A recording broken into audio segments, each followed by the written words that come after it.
And now, New Galaxy Enterprises proudly presents Threshold Radio. This is Johnny Bluestar. Welcome to Threshold, a global media event. Is the universe just a random dance of atoms, or is it a manifestation of a supremely intelligent architect? Can its purpose, or our purpose here on Earth, be adequately assessed? Can we commune with it, know its intentions, cooperate with its direction? Here, we define threshold as a gateway state of awareness, allowing mankind to cross into a place of real cognition. Threshold allows us to approach questions of higher reality through the door of experience, rather than mere belief. Welcome to Threshold, where we tear away the veil from commercial media, bringing our audience and participants into another realm of reality and enhanced communication.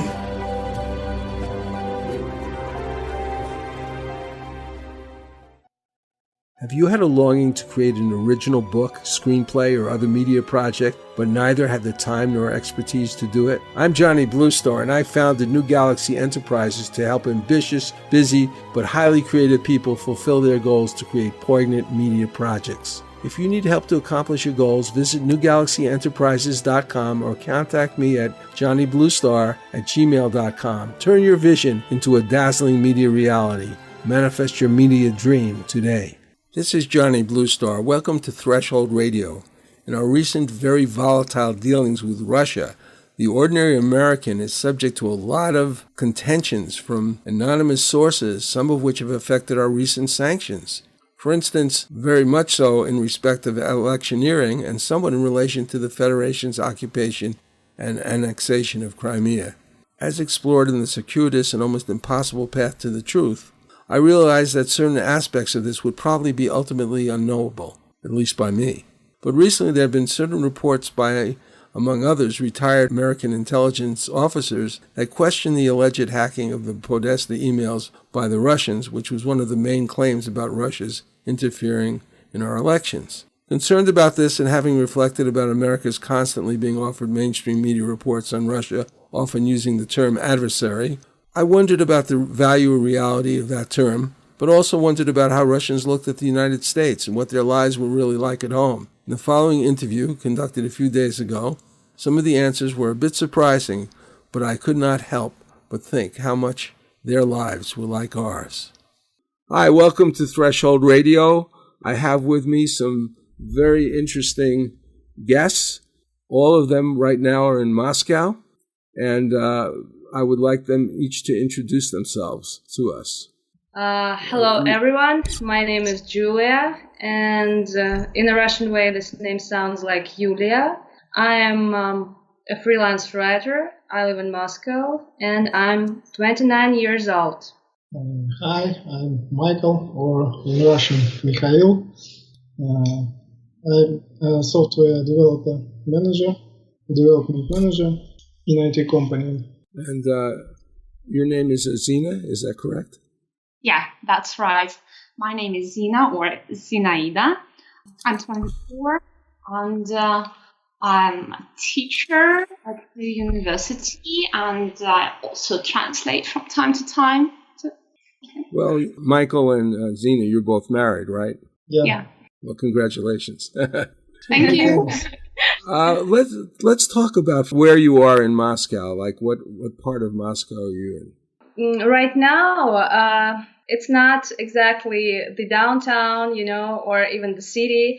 It is a little place near the city, near Moscow, which is called Железнодорожный. It's several kilometers. 10 kilometers from Moscow.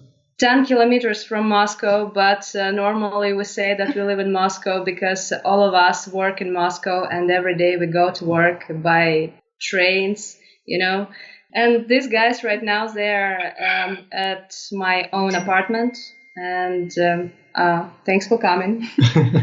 Thank you. Well, do you? So you guys don't usually take cars to work and stuff, right? Because it's better to take public transportation. Is that right? Misha is a driver, actually. I'm a driver. I prefer to drive if it's usually it is faster, and more convenient, but sometimes I prefer to use public transportation because of jams, and sometimes it's much more faster than driving a car. I should say that Michael works from home, so he doesn't need to go to work every day. Oh, I see. I take metro, the underground, so it's faster and cheaper. But the guys, they only live in Moscow. You see, now we are at my apartment, which is 10 kilometers away from Moscow, but guys, they live in Moscow directly. Well, when I lived in New York, it was very inconvenient to have a car. So people would have a car and they might go out of New York, but a lot of them, even if they had a car, they would use public transportation. Is it like that inside downtown Moscow? Or do they use a lot of public transportation? I have to say it much depends on the situation, on the people purposes, and of their own tasks. But because some ways they are more convenient to use public transportation if there's some direct train or direct subway. And some locations are much more easier to get by car because there are some you must, for example, do 3 or 4 changes from one kind of transport to another to get there, and sometimes it's just a half an hour to get there by car. Would you say that transportation in and around Moscow is fairly easy, very easy, or kind of difficult, or very difficult? It is very difficult if we are talking about the downtown. Yeah, I'm talking about downtown. Yeah, right in the heart of Moscow. We are talking. It's very hard if we are talking about jams that appear in rush hours, and it's just normal or much more easier to travel by car in the rest of the time, excluding Friday, summer Fridays evenings or Saturdays mornings where people go to dacha. Do you know what dacha is, Johnny? Do you know what? No. What is dacha? Although it sounds familiar, I don't know. It's a kind of a countryside house that you usually visit in summer, so you can have a rest, or you can work there, or you can plant your own garden consisting of tomatoes and cucumbers and potatoes. Yes, or everyone uses it differently now, but people used to plant there a lot of different useful plants for survival. Just kidding. It's okay. We all have to have a B plan, because here in Russia, you never know what's going to happen next day. So if you have a little garden full of tomatoes, it's good for you. But we don't have tomatoes at our dacha, just flowers. Well, I understand that my friend in Moscow told me that you guys don't have many organic vegetables. I'm talking about in the supermarkets and stuff. Yeah. Is that true? Yes. That's true. That's absolutely true. Yes. Well, it's the situation with organic food is better now, and it is becoming better. But it's just becoming evolving. Yeah, it's just starting, and it's quite expensive. But I think it is better today. What about GMOs, genetically modified produce? Do you have GMOs, or is it banned? Or yeah. Let's put it in this way. Yes, we have. You have them, okay. Yeah. If you believe in it, you have it. If you don't, you just don't think about it. You just try to avoid, the negative thoughts. Actually. So what do you think? So honestly, your opinion about GMOs? Do you like the idea, or how do you feel about them personally? As for me, I think that actually this is something that all of us should avoid. But I'm not sure how much of the products that we consume are, GMO made. You know what I'm talking about? Yes, I do. I think in our case, many things are genetically modified. And, when you have processed food, a lot of that is in processed food too. It's pretty much not protected. In other words, in this country, you can have organic food and it'll be labeled, but you really don't know what's been going on with regular produce. There isn't really the controls that a lot of us think that there should be. But do you have a lot of organic food back home? It's expensive. Yes, we eat, I would say that we eat 1/3 organic produce, and some things we don't. And it's not convenient to get it always. I actually, at one point, I was having some of it sent to us from, there was a place that deals with local farms, but they wasn't completely, it was probably GMO free, but it wasn't necessarily what you call organic because it's expensive for farmers to become organic in this country. So a lot of these little farmers don't, even if they are basically dealing with organic food. So now let's talk about food. I know this is ridiculous, but you see, I don't really understand or know what incidentally, I am half Russian by descent, but I've never, my grandparents never really spoke Russian in front of me. They spoke. So it's after Russia, right?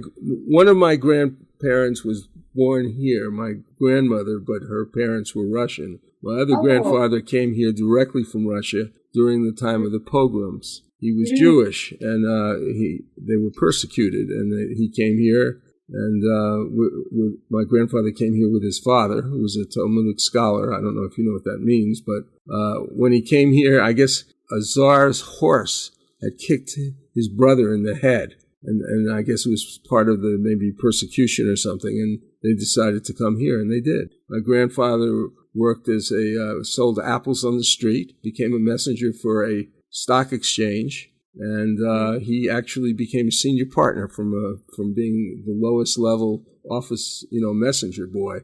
And that's a success. Great, sounds great. It was pretty extraordinary what he did.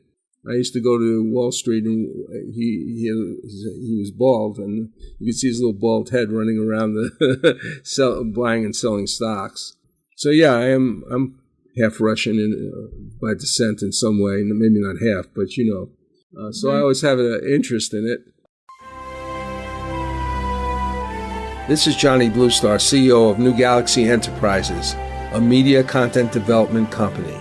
If you need an article for the web, for a magazine or a newspaper, I have wide experience in researching and developing articles on numerous types of topics, including articles for a newsletter I developed in the barter industry and another for a commercial spacecraft.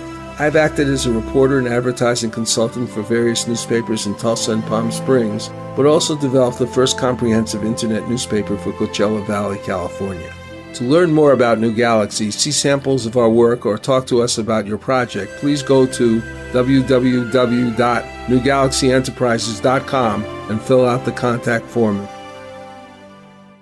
And now, Patty Greer's Are You the One?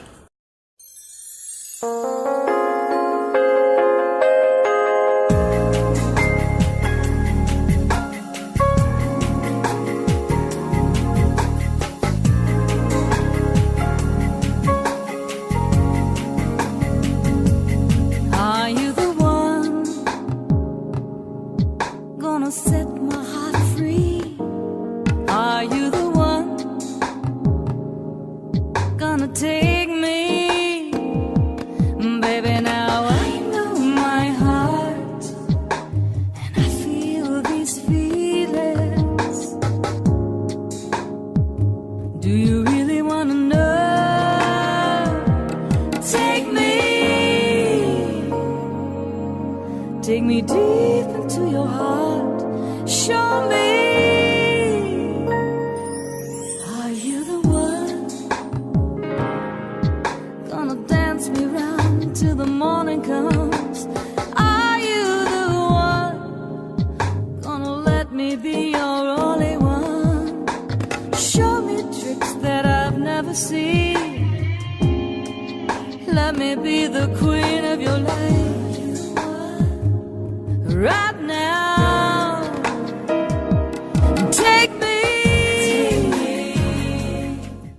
So tell me about your food. What do you eat? Right now we are drinking tea, right? And I have cooked compote. We're not sure about the correct word. I'm not sure what compote is.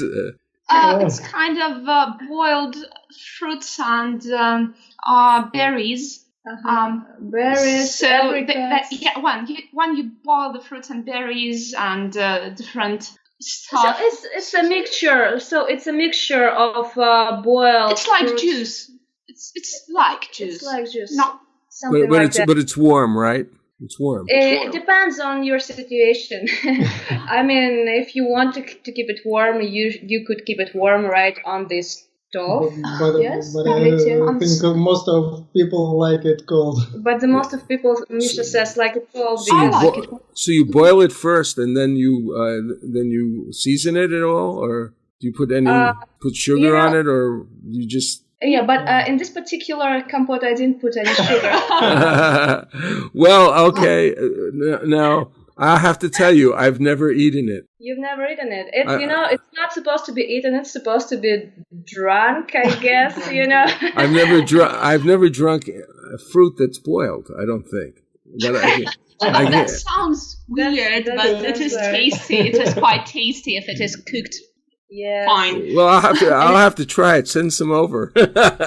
Well, I'd like to know, like, what is the relationship between coffee and tea? Which is the preferred drink? Good question. I think in Moscow now, coffee is very popular. Yes, it's a trend. It is a trend, but so to speak, traditionally, we usually have tea when we visit someone or when we just gather together, and talk. So But coffee is pretty expensive here in Moscow. So if you wanna buy a coffee to go, you should Good coffee. a good coffee to go. You have to pay. You have to be prepared to pay a lot for it. Well, one of the things that's happening in our country is tremendous amount of obesity, also diabetes, things like that.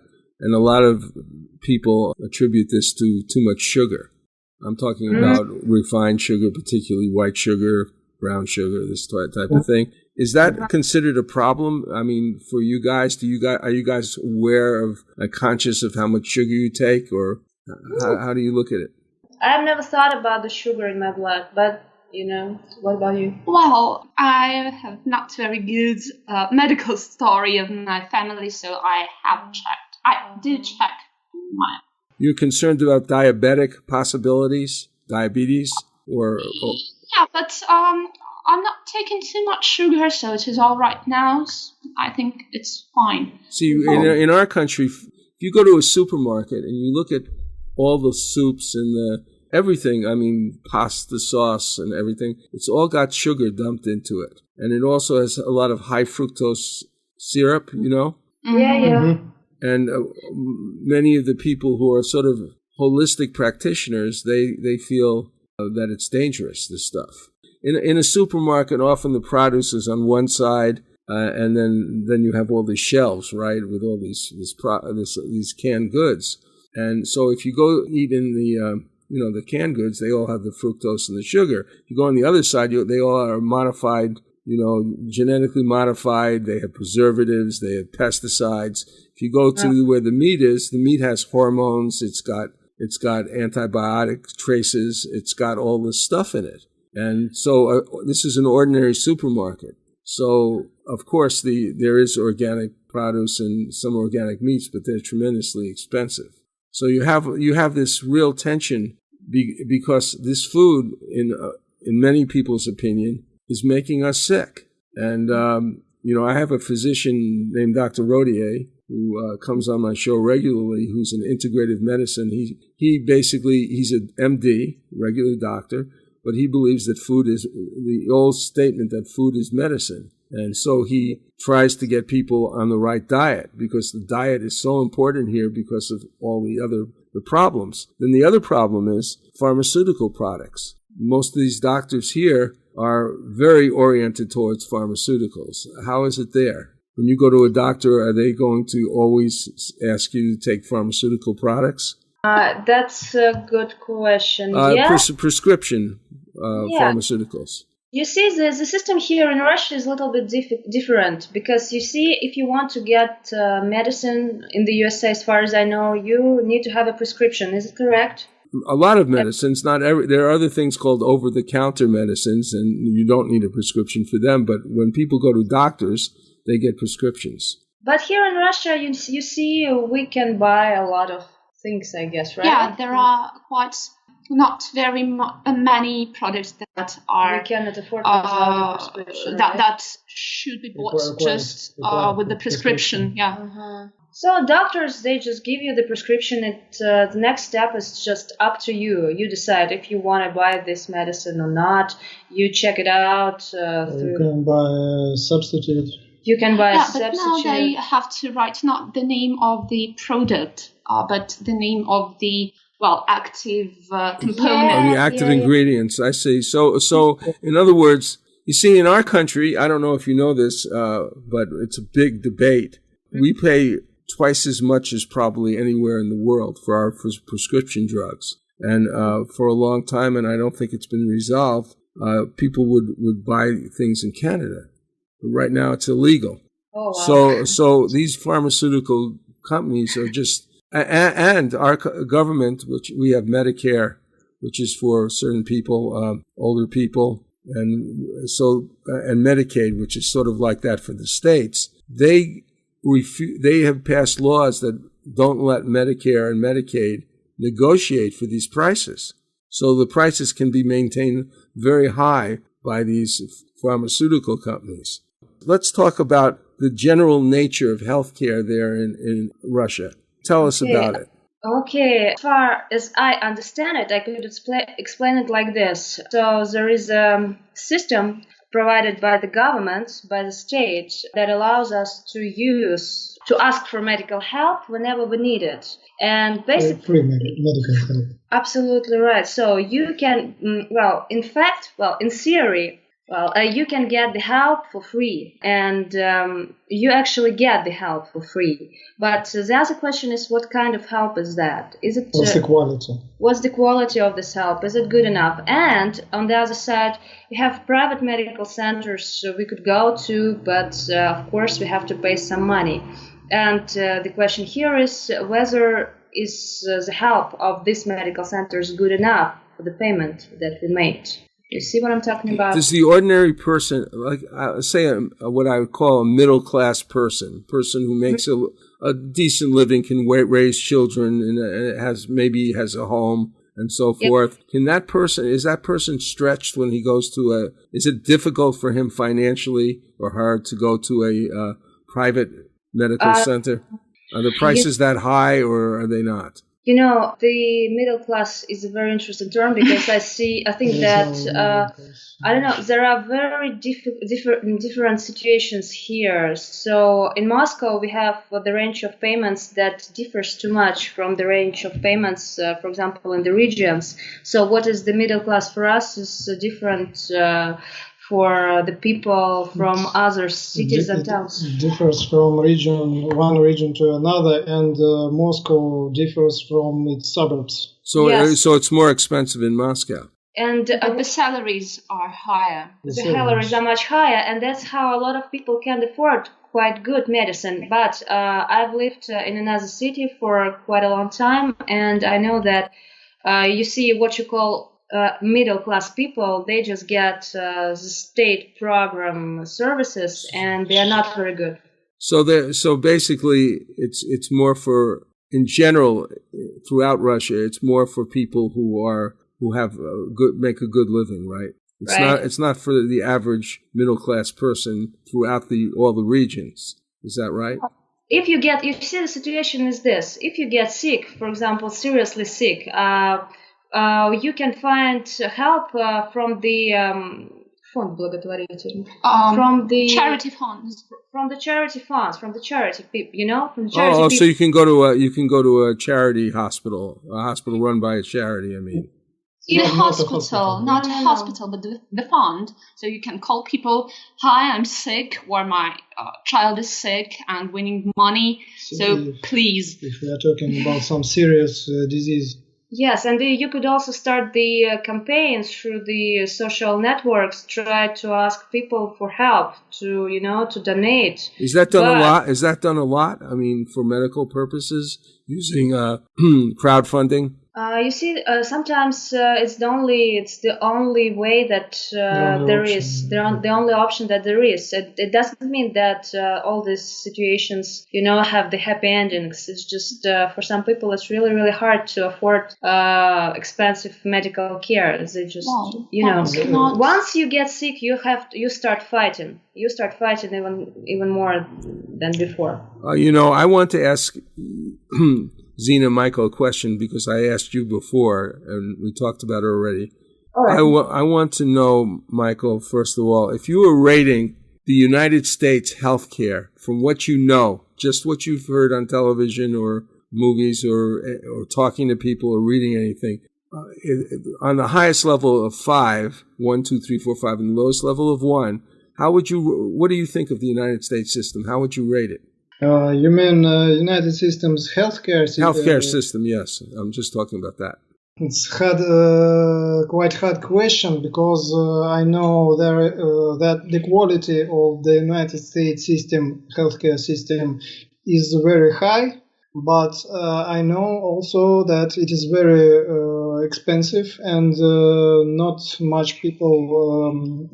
all people can afford the medical insurance in the United States. So you're aware that there are many people in the United States who are uninsured or quite poor, in terms of being able to afford what you call premium health care.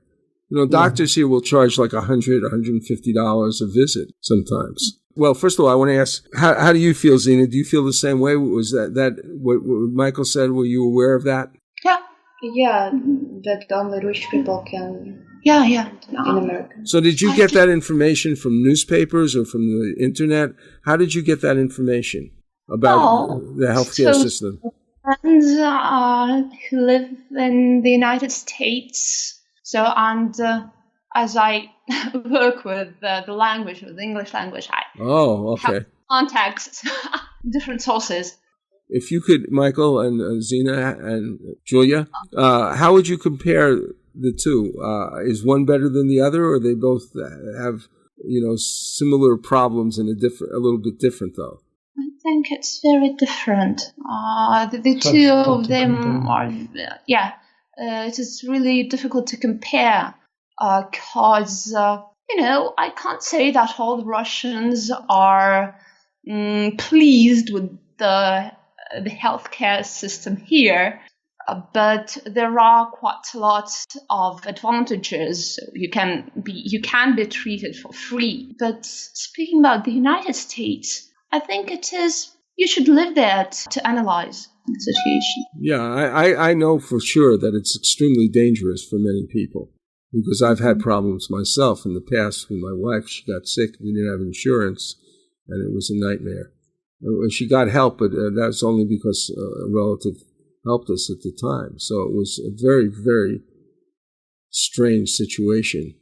And the diagnosis that we got, at the hospital was basically wrong. Eventually they found out what was wrong, and it was pretty serious. So anyway, what I'm saying is that, and we weren't doing as badly as a lot of these other people. So it's a real serious problem. Except for those, there are people in this country. Our last bill that the Republicans had, it raised from 22 million people who were not going to get insurance before to 30 million people. Can you imagine that? What that's like? 30 million people. 30 million people. One third of population, if I'm right. 1/3 of the population? No, I think our population is a little bigger than that now. I'm not sure exactly what it is, 200 million, I'm not sure. But no, it wasn't a third, but it was a lot of people. I mean, think about it. Just look at Moscow and divide it up into little sections of 5. Maybe it's a fifth of Moscow. I don't know. Oh, it's a whole Moscow for a population. Oh, for 30 million, of course. Yeah. Yeah. So look at all those people, and they're not insured, and they have families. It's very troubling to many of us, but it isn't to a lot of these people, who are in charge of the government. In Ken Eads' book, The Involuntary Spy, Seth Rogen, a scientist, after having discovered a major deception created by a multi-billion-dollar worldwide agribusiness giant that he works for, is driven by his conscience to release the information to the public at the peril of his reputation, career, and life itself. To do this, he must take refuge in Moscow. Here is an excerpt. Chapter 4. Yuri helped Seth settle into the safe house in Moscow. Tomorrow night, he would take the 9-hour flight to the Far East. From the apartment, he could see the colorful and distinctive towers of St. Basil's Cathedral from his window, and the glittering gold onion domes of the Church of Annunciation in the Kremlin. This was the Kremlin he had seen so many times on television. Back then, during the Cold War, it had represented the seat of the Empire of Evil. Now, it was oddly beautiful. The American press was already doing damage control on Seth's report to Russia Today. The president called it propaganda, and said that the United States was against the manufacture of biological weapons. Spokesman from the company said that Seth's report to RT should be disregarded as the words of a traitor and a thief. Because of his fleeing the country, Seth's story was discredited in every mainstream media report. "Okay, your name now is George Amers," said Yuri, smiling, holding out documents. "Here is new passport." "I'm Canadian?" "Yes." "Does that mean I have to say A all the time?" "Seth, Russians don't care what you say. But don't talk to people. Don't talk to people. And don't go anywhere. Just to work and back home. Sounds boring. Isn't that what you guys do in America anyway?" "Well, yeah." "Okay. Don't make friends. If you want a girl, we get you girl." "That sucks. Look, it's only for 6 months. Then you can do what you want. If you see anything suspicious, call me." 6 months, eh?" "Yes, 6 months. Oh, and shave mustache and color hair." "What?" "You prefer shave head and color mustache?" No, that's okay. I'll take the hair color. "And we fix nose." "What's wrong with my nose?" "Nose too big." "It's not." "We fix anyway." "Okay, let me see if I've got it. Don't go anywhere, don't make friends, sleep with prostitutes that you send to me, and wear a disguise." "Yes, you are smart. Don't forget to use lenses I gave you for eyes, and..." "What?" "Lose some weight." Seth worked on his disguise with the materials Yuri had left in the safe house. He said a fond farewell to the mustache that had been with him since high school, and picked a dark brown color to mask his light brown hair. With the contacts in, his eyes changed from green to brown. He didn't even recognize himself. The surface disguise was the easy part. Being George Amers would be the true disguise to master. See, people think here, and I don't know how they think, this is a good question. A lot of people think here that people who are wealthy, if they're given tax breaks, will be able to use that money to get people jobs. So, as an example, in the latest health bill that they had offered, which was rejected, they were taking $80 billion out of the money that was given to Medicaid, which is sort of like the state Medicare. It was like, sort of free, very, very small amount of money to pay for Medicaid. Taking that $80 billion that people use throughout this country and putting it into tax breaks for the wealthiest people in this country. Yes. $80 billion. What I've noticed, and this is where my question is, that there's something in the United States that we call a trickle-down theory of the economy, which means that if you give people money, at the top, they're going to use it to get jobs for people. Do you have anything like that? Do you, is there do a lot of people think that giving tax breaks to the wealthy is a good thing because it'll get more jobs? We are not quite familiar with the concept, so I guess it's a little bit hard to say. Mm-hmm. But are we talking about progressive taxes for the rich people? We're talking about non-progressive tax. We're talking about very high, big tax cuts so they don't have to pay as much taxes. It used to be the opposite. It used to be that if they got into the millions of dollars, they would get about, I don't remember what it is, but like less than 25%. And the rest of it would go to taxes. Now, of course, these taxes pay for things like medical benefits for people. But in the current administration, they're taking it away from people. They're trying to, Obamacare helped a lot of people, and it didn't help other people. But they've tried to close Obamacare down and not change it. Now they're stuck because a lot of people didn't accept it. We have town hall meetings with senators and people in the House of Representatives. That's our Congress, and they would scream literally at these people who were representing them because they were taking away their health care. And that's how a lot of people feel in this country. But a lot of people, on the other hand, they think, oh, it's okay because if we give these tax breaks to these billionaires, then and very wealthy families, they're going to get us more jobs and we'll be fine, which doesn't appear to be maybe quite accurate. Johnny, the tax system here in Russia is very, very different. So I think the attitude of the people to the taxes is also a little bit different. As far as I know, you guys get your money, and then you have to, take the part from this money and give it away, right, by yourself. Give it back, yeah. And it's very complicated. It takes me 40 hours or more to just do my bookkeeping. But you see, if you have an official job, there is a boss, and there are some people that do that for you. That's how we have a little bit different attitude.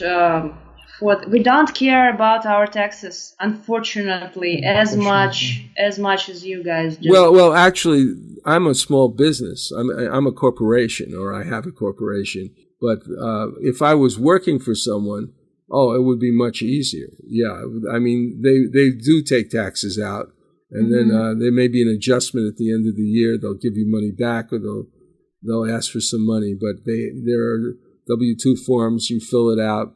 It's pretty simple for those people who have jobs. But for business people, it's a nightmare.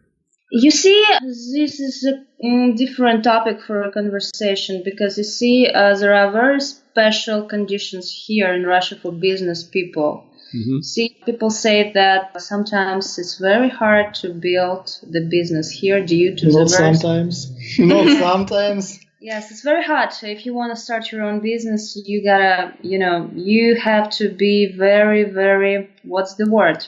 You have to know how it works here, and it's not only up to what kind of a person you are, honest or dishonest, either you want to pay or you don't want to pay. You just have to know how it works, how the whole system works. Well, it's very dangerous to start a small business here, too. I mean, I've managed to last for a long time, but many businesses fold after the first 3 years. I mean, it's just extremely difficult. And it's the same thing here. You have to know what you're doing. And it's not just knowing how to make a chair or, build a chair or whatever. It's knowing how to sell the chair. It's knowing what your competition is. I mean, it's rough. And I imagine it might be I don't know how it's evolved since the Soviet Union fell. But before that, it was a different story altogether, right? You see, I'm not sure. Did we have sort of, business people during the Soviet times? Well, not officially. Not officially, and not a large period of time. It's about a few years. You see, those people, they were prosecuted by law when they had the sort of business during the Soviet times. Private business. Yeah, it was underground. as I think it was in a lot of communist countries, I mean, people, even in China, now China is a little bit freer, but people have a natural desire to, pursue their dream. And the Soviet Union was kind of crushing that dream. But then when you leave the Soviet Union left, like in our country, there's probably a lot of